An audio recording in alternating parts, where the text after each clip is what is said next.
আসসালামু আলাইকুম রহমতুল্লাহি ওয়া বারাকাতুহু। প্রিয় দর্শক, বিশ্বের যেখান থেকে আমাদের এই পরিবেশনটা দেখছেন, সবাইকে focusList24.com এর পক্ষ থেকে সুস্বাগত। দর্শক, প্রতিদিনের মতো আজও আপনাদের জন্য আমরা এমন কিছু তথ্য নিয়ে আসবো যে তথ্য হয়তো বা আর কোনো মাধ্যমে আপনারা এখনো পর্যন্ত শুনেননি। দর্শক, আমাদের চ্যানেলটি সাবস্ক্রাইব করুন, আর আপনার একটি সাবস্ক্রিপশন কিন্তু আমাদের চ্যানেলটাকে আরো লোকদের কাছে আমাদের তথ্যগুলি পৌঁছে দিতে দ্রুত সহায়তা করবে। সুতরাং আমাদের চ্যানেলটি সাবস্ক্রাইব করে সবসময় আমাদের সঙ্গে থাকবেন। প্রিয় দর্শক, আর কথা না বাড়িয়ে শুরু করছি। সর্বপ্রথম যে তথ্য দিয়ে আপনাদের কাছে আমরা পৌঁছাতে চাই তা হলো ডোনাল্ড ট্রাম্পের ক্ষমতা কেড়ে নেওয়া হয়েছে। দর্শক, ইতিমধ্যে আপনারা বিভিন্ন গণমাধ্যমে জেনেছেন যে ডোনাল্ড ট্রাম্পের ক্ষমতা মার্কিন কংগ্রেসের মাধ্যমে অনেকটাই খর্ব করা হয়েছে বা কেড়ে নেওয়া হয়েছে। এটা নিয়ে কিন্তু মুসলিম বিশ্বের অনেক দেশ সহ এবং আমেরিকার যারা শত্রু আছে তারা অনেকটাই কিন্তু খুশিতে আছেন। মূলত আসলে এখানে আমেরিকার সাধারণ জনগণ ছাড়া অন্যদের খুশি হওয়ার কোনো কারণ আসলে নেই। তার কারণ মার্কিন যুক্তরাষ্ট্র এমন একটা রাষ্ট্র যেটা আমাদের বাংলাদেশ বা বার্মার কোনো দেশ নয়। তারা কিন্তু যা করে সবকিছু হিসেব করে করে। আপনারা জানেন যে এই মুহূর্তে মার্কিন যুক্তরাষ্ট্রের যে অবস্থা, সে অবস্থায় মার্কিন যুক্তরাষ্ট্রের ডিপ স্টেট সরকারের উচ্চপদস্থ কর্মকর্তা, মার্কিন কংগ্রেস সহ মার্কিনীদের সেনাবাহিনীর বড় বড় অফিসার এবং গোয়েন্দা সংস্থার যারা বড় দায়িত্বে আছেন তারা সকলে কিন্তু প্রেসিডেন্ট ডোনাল্ড ট্রাম্প ছাড়া তাদের ভিতরে অভ্যন্তরীণ অনেক যোগাযোগ হচ্ছিল, বিশেষ করে ইরান যুদ্ধ নিয়ে এবং ইরানের সাথে আগামী দিনে মার্কিন যুক্তরাষ্ট্রের যে সম্পর্ক বা চুক্তি অথবা আবার নতুন করে যুদ্ধ করা সব বিষয় নিয়ে। ডোনাল্ড ট্রাম্প তার নিজস্ব যে একটা বৈশিষ্ট্য আছে তা হলো তিনি যা বলবেন তা সবাইকে মানতে হবে, আর তিনি যা বলবেন তা পৃথিবীর সবাই কিন্তু তাকে সমর্থন দিতে হবে। বিষয়টা আসলে সবচেয়ে বেশি ঝুঁকিপূর্ণ মার্কিন যুক্তরাষ্ট্রের বর্তমান অবস্থার জন্য। আর সেজন্য মার্কিন যুক্তরাষ্ট্রে তাদের কংগ্রেসে যে ভোটাভুটি হয়েছিল মে মাসে, সে ভোটাভুটিতে ডোনাল্ড ট্রাম্পের এককভাবে যে ক্ষমতাগুলো ছিল মার্কিন প্রেসিডেন্ট হিসেবে, যে তিনি যে কোনো মুহূর্তেই যে কোনো রাষ্ট্রের উপর আক্রমণ করার ক্ষমতা দিতে পারেন বা অর্ডার দিতে পারেন, তার জন্য তিনি সংসদে কোনো বৈঠক দিতে হবে না বা কংগ্রেসকে ডাকতে হবে না। পাশাপাশি তিনি পারমাণবিক বোমার যে সিকিউরিটি কোড অর্থাৎ গোপন কোড যেটা আছে, সেই কোডটাও কিন্তু তার হাতে, বিশেষ করে কোডের যে গোপনীয়তা রক্ষা করার যে দায়িত্ব সেটা মার্কিন প্রেসিডেন্টের কাছে। তো তিনিও সেই কোডটি কিন্তু ইচ্ছে করলে, তার প্রয়োজন ভোগ করলে, রাষ্ট্রের স্বার্থে, দেশের স্বার্থে তিনি কাউকে না জিজ্ঞেস করে কিন্তু সেনাবাহিনীকে সেই কোড ব্যবহার করার কিন্তু অনুমতি দিতে পারেন। এইসব ক্ষমতাগুলি কিন্তু তার কাছ থেকে নেওয়া হয়েছে।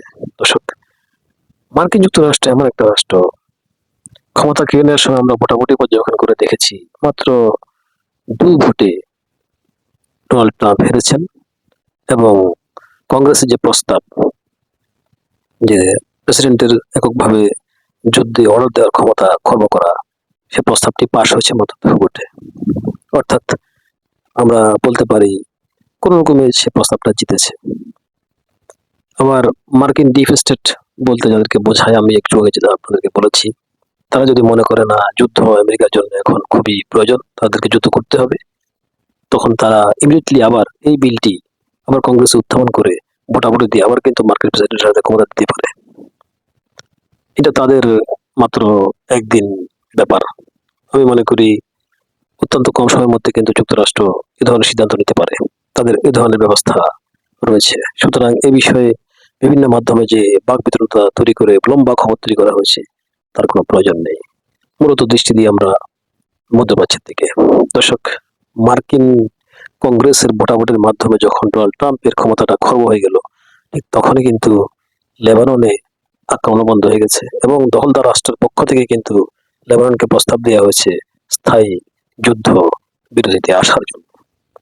দর্শক, এখানে একটা কেমন জানি উদ্দেশ্য যোগসূত্র আছে, একটার সাথে একটা মনে হয় একটা কানেকশন আছে, অদৃশ্য কানেকশন, যে ডোনাল্ড ট্রাম্পের ক্ষমতা খর্ব করা হয়েছে আর পাশাপাশি দখলদার রাষ্ট্রেও কিন্তু লেবাননকে যুদ্ধ বন্ধের জন্য আহ্বান করছে। এটা বিষয়টা আপনারা কিভাবে দেখছেন মন্তব্য আমাদের কমেন্টে জানাবেন।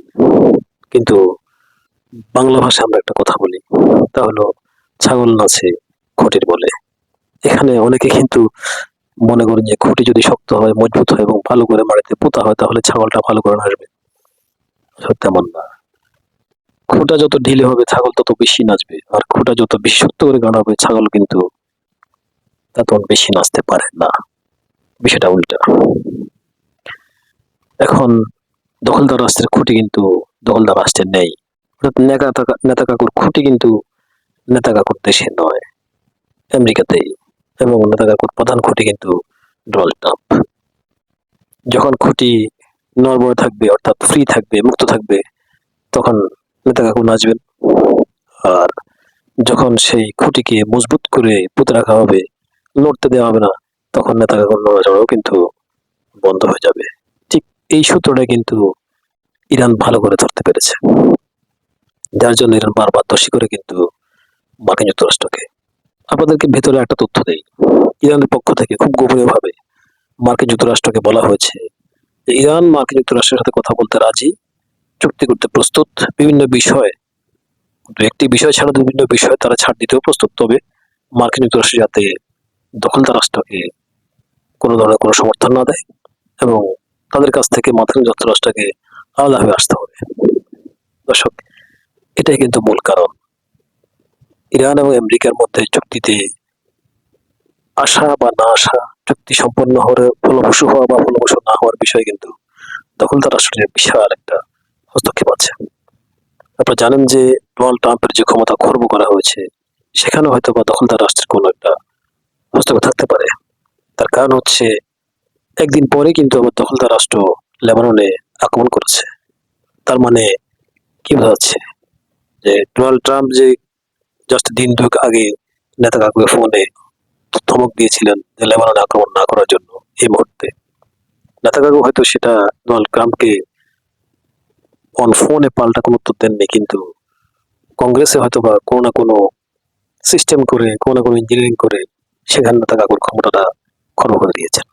তার কারণ মার্কিন যুক্তরাষ্ট্রের যে ডিপ স্টেট আছে, যারা মূলত রাষ্ট্রকে চালায়, যারা রাষ্ট্রের সরকার নীতি নির্ধারক এবং যারা সেখানে নির্বাচনের আয়োজন করে এবং নির্বাচন যারা বিশেষ করে যে সমস্ত দলগুলি জিতে, সেখানে কিন্তু নেতা কাকুদের দেশের একটা বিশাল লবি আছে। সেই লবিকে উপেক্ষা করে বা অ্যাভয়েড করে মার্কিন যুক্তরাষ্ট্রে কোনো সরকার গড়িতে বসতে পারে না। তাহলে বোঝেন যে বিশ্বের সবচেয়ে সুপ্রিম পাওয়ার খ্যাত যে দেশটি, সেখানের ব্রেনে কিন্তু বসে আছে এই নেতা কাকুরা। দর্শক, এই কথাগুলো কিন্তু আমি আমার আরো আগের অনেকগুলি পরিবেশনায় বলেছিলাম। প্রিয় দর্শক, এখন দেখার বিষয় পরবর্তী দিন কিন্তু আবার যেদিন ডোনাল্ড ট্রাম্পের বিরুদ্ধে ভোটাভুটির আইনটা পাশ হয়েছে, তার ক্ষমতা খর্ব করা হয়েছে, ঠিক একদিনের জন্য লেবাননে যুদ্ধবিরতি ছিল, অটোমেটিক, সেটা ঘোষিত না ঘোষিত একটা বিরতি হয়েছে, প্লাস নেতাকাকুর দেশ থেকে লেবাননকে স্থায়ী যুদ্ধবিরতির আহ্বান দেওয়া হয়েছে। এবং পাশাপাশি পরের দিন আবার ইসরায়েলের পক্ষ থেকে লেবাননে আক্রমণ করা হচ্ছে। তার মানে কি, হয়তো বা ডোনাল্ড ট্রাম্পের উপরে এই জায়নিস্টরা হয়তো বা কোনো প্রতিশোধ নিয়েছেন, যার জন্য তারা একদিন অপেক্ষা করেছেন তাদের কিছু হিসেব কিসেব করার জন্য। পরদিন থেকে তারা আগের মতো হয়ে গেছেন, নতুবা তারা হয়তো বা ট্রাম্প যে তাদের এই আমেরিকার যে ডিপ স্টেটের যে কর্মকাণ্ড এবং কংগ্রেসের যে পরিস্থিতি, সেটা কোন দিকে যায়, সেটা কি বিশেষ করে আমরা যেটা বলছি যে দখলদার রাষ্ট্রের যে একটা সেখানে লবি আছে, সেই লবিদের সাথে তারা কতটুকু যোগাযোগ রাখছে বা কতটুকু তারা তাদের সাথে পরামর্শ করছে, তার উপর ভিত্তি করে ঠিক পরের দিনে দখলদার রাষ্ট্রটি, অর্থাৎ নেতা কাকুর রাষ্ট্র, আবারও লেবানন আক্রমণ শুরু করেছে।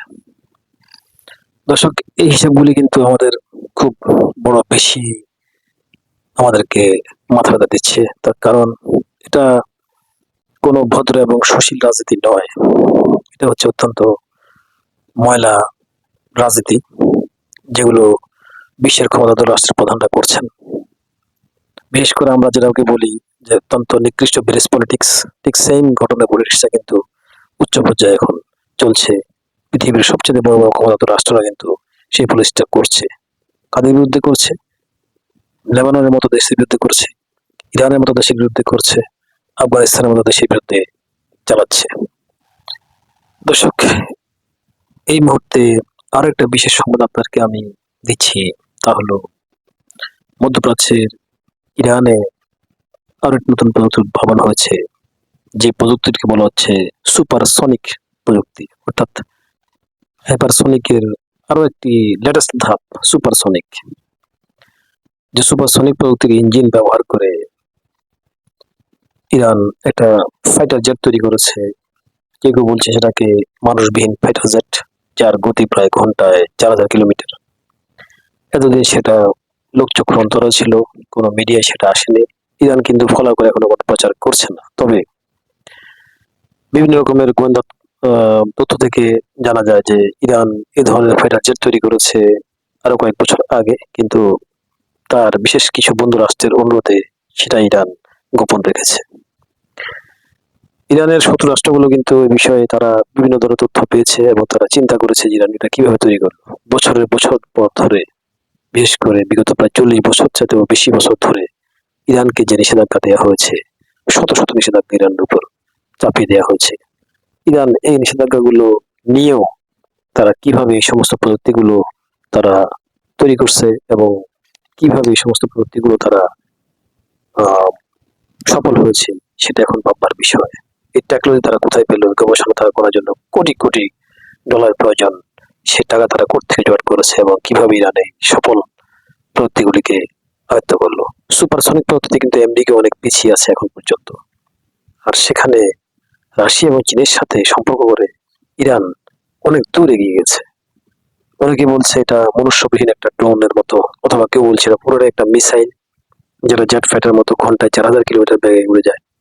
দর্শক, এটা একটা বিশেষ বিষয় যেটা আসলে এখন ভাবিয়ে তুলেছে নতুন করে পরাশক্তিগুলোকে, যে ইরানকে মোকাবেলা করার জন্য যে সুপারসনিক যে প্রযুক্তি আছে, সে প্রযুক্তির চাইতে আরো কোনো লেটেস্ট প্রযুক্তি এখনো পর্যন্ত পৃথিবীতে তৈরি হয়নি, বিশেষ করে জেট ফাইটার এই সমস্ত সমরাস্ত্রের ক্ষেত্রে।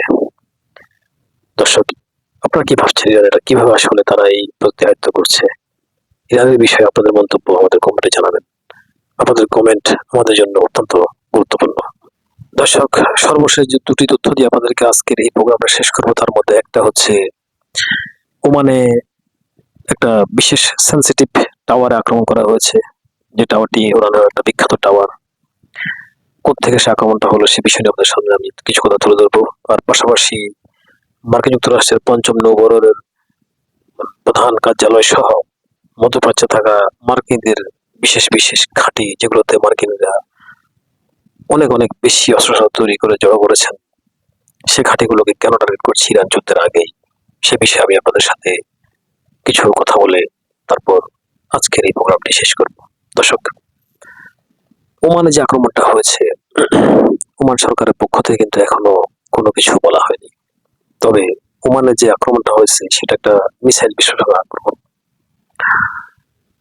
ওমান ভালো করে জানে যে এই আক্রমণটা ইরান করবে না, কারণ এতদিন পর্যন্ত ওমানের সাথে সবকিছু শেয়ার করে কিন্তু ইরান এগিয়ে আসছে, বিশেষ করে হরমুজ প্রণালী নিয়ে। এবং ওমানই হচ্ছে প্রথম রাষ্ট্র, যে রাষ্ট্রটি যুক্তরাষ্ট্র এবং ইরানের মধ্যে মধ্যস্থতা করার জন্য প্রচেষ্টা চালিয়ে আসছে। এখন কিন্তু তাদের প্রচেষ্টা অব্যাহত আছে। এই অবস্থায় থাকার পরেও কিন্তু মার্কিন প্রেসিডেন্ট ডোনাল্ড ট্রাম্প ওমানকে জাস্ট কয়েকদিন আগেই বলেছেন বোমা মেরে উড়িয়ে দেবেন।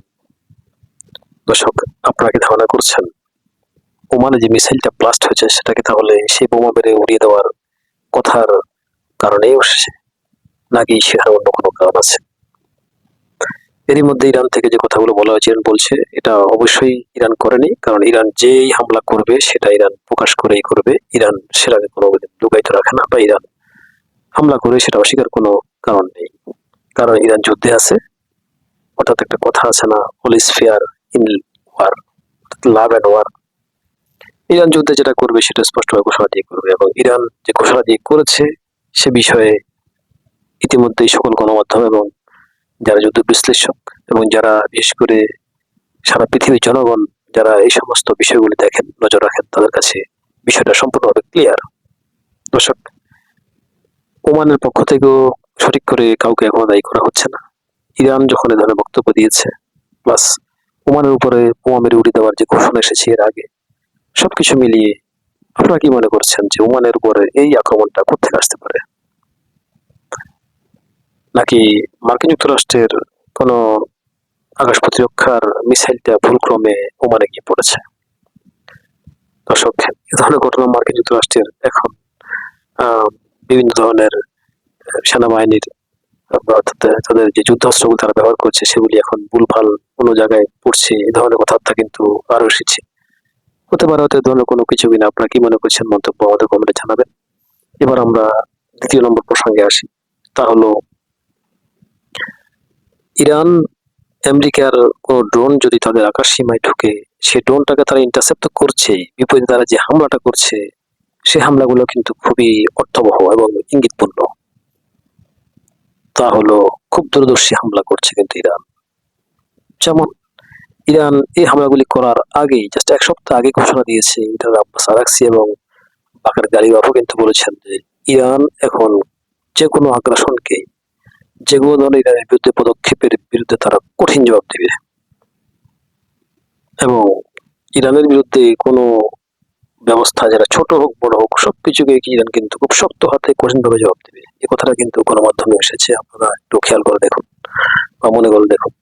এরপর পরই বিগত 2 সপ্তাহ ধরে ইরান যে আক্রমণগুলি করছে, মার্কিন যুক্তরাষ্ট্রের কোনো ড্রোন হয়তো ইরানের আকাশসীমায় ঢুকছে, সেই ড্রোনটাকে তারা ইন্টারসেপ্ট করছে। পাশাপাশি তারা খুব দ্রুত সময়ের মধ্যে ডায়াগনোস করছে বা ডিসিগনেট করছে যে কোন উৎস থেকে, অর্থাৎ কোন সামরিক ঘাঁটি থেকে এই ড্রোনটা এসেছে। ঠিক সেই সামরিক ঘাঁটিতে ইরান এমন এক মিসাইল মারছে যে সাথে সাথে সেখানে মার্কিন যুক্তরাষ্ট্রের জড়ো করা অনেক যুদ্ধাস্ত্র সরঞ্জাম সাথে সাথে ধূলিসাৎ হয়ে যাচ্ছে। কিন্তু একটি জায়গায় সমস্যা, তা হলো বড় বড় গণমাধ্যমগুলিতে কিন্তু এই চিত্রগুলি, তথ্যগুলি আসছে না। ইতিমধ্যে কিছু কিছু তথ্য বাহরানে থাকা আমেরিকার 5ম নৌবহরের যে সেন্ট্রাল দপ্তর আছে সেখানকার কিছু চিত্র আমেরিকার বিভিন্ন সেনাবাহিনীর মোবাইল ভিডিও থেকে সেটা ফাঁস হয়ে গেছে। ইভেন আমেরিকার যে জাহাজটির উপরে ইরান আক্রমণ করে জাহাজের দৃশ্যটা কিন্তু সেম আমেরিকার সেখানে কর্মকর্তা যারা কাজে দায়িত্বে ছিলেন ওই জাহাজে, তাদের ভিডিও থেকে সেটা আউট হয়ে গেছে। কুয়েতে যে ঘাঁটিতে আক্রমণ করেছে আমেরিকা, বলা হয়েছিল সেখানে কিন্তু আক্রমণটা ইন্টারসেপ্ট করা হয়েছে, সেখানে যে তছনছ করা হয়েছে, ধূলিসাৎ হয়ে গেছে আমেরিকান ঘাঁটি, সে বিষয়ে কিন্তু স্যাটেলাইট চিত্র অলরেডি বিভিন্ন জায়গায় চলে এসেছে। দর্শক, বরাবরের মতোই এই রাষ্ট্রগুলি, সুপার পাওয়ার রাষ্ট্রগুলি তাদের ক্ষয়ক্ষতি সবসময় তারা লুকিয়ে রাখে, কারণ বিশ্বভাবে যদি জেনে যায় তাহলে তাদের সেই সুপার পাওয়ারের তকমাটা হয়তোবা প্রশ্নবিদ্ধ হয়ে যাবে, বা সেই সুপার পাওয়ারের তাদের সেই পদটা হয়তোবা থাকবে না। যেটা আমি বিশেষ করে রাজনৈতিক ব্যক্তিদের মতো আর কি, রাজনৈতিক ব্যক্তিরা যেরকম তাদের পদটা ধরে রাখতে চেষ্টা করেন সবসময়, এরকম বিষয় সুপার পাওয়ার একটা পদ হিসেবে আপনারা দেখেন সারা পৃথিবীতে, যে এই পদবিটা তারা ধরে রাখতে হবে, নাহলে সমস্যা। যদি সত্য খবর বেরিয়ে যায় হয়তো এই পদের উপরে প্রশ্নবিদ্ধ হয়ে যাবে। দর্শক, যে প্রশ্নটা হলো ইরান মার্কিন যে সমস্ত ঘাঁটিগুলিতে মার্কিনীদের বিভিন্ন ধরনের সমরাস্ত্র জড়ো করে রাখা হয়েছে এবং যেখান থেকে তারা যুদ্ধে অত্যাধিক সফল হওয়ার জন্য যে ব্যবস্থাগুলি মার্কিনীরা নিয়ে রেখেছে যেসব ঘাঁটিগুলোতে, ইরান কিন্তু ঠিক সেই ঘাঁটিগুলোতেই আগে থেকে এখন আক্রমণ শুরু করছে এবং আমেরিকার যে কোনো পদক্ষেপের বিপরীতে ইরান সেখানে ব্যালিস্টিক মিসাইল ব্যবহার করছে এবং ঠিক পিন পয়েন্টে সঠিকভাবে সফলভাবে আক্রমণ করছে, আক্রমণ সেখানে ধ্বংস হচ্ছে। ইরানের পদক্ষেপকে নিয়ে আপনারা কি ভাবছেন? ইরান কোন উদ্দেশ্যে, কোন দূরদর্শী চিন্তা নিয়ে এ ধরনের কাজগুলি করছে, সে বিষয়ে আপনাদের মন্তব্য আমাদের কমেন্টে জানান। আপনাদের কমেন্ট আমাদের জন্য খুবই গুরুত্বপূর্ণ। দর্শক, আবার অনুরোধ করছি চ্যানেলটি সাবস্ক্রাইব করবেন এবং আরো দর্শকের কাছে পৌঁছে দেওয়ার জন্য আপনারা সহায়তা করবেন। আপনাদের সহযোগিতা আমাদেরকে উজ্জীবিত করে। আজ এ পর্যন্তই। ধন্যবাদ সবাইকে।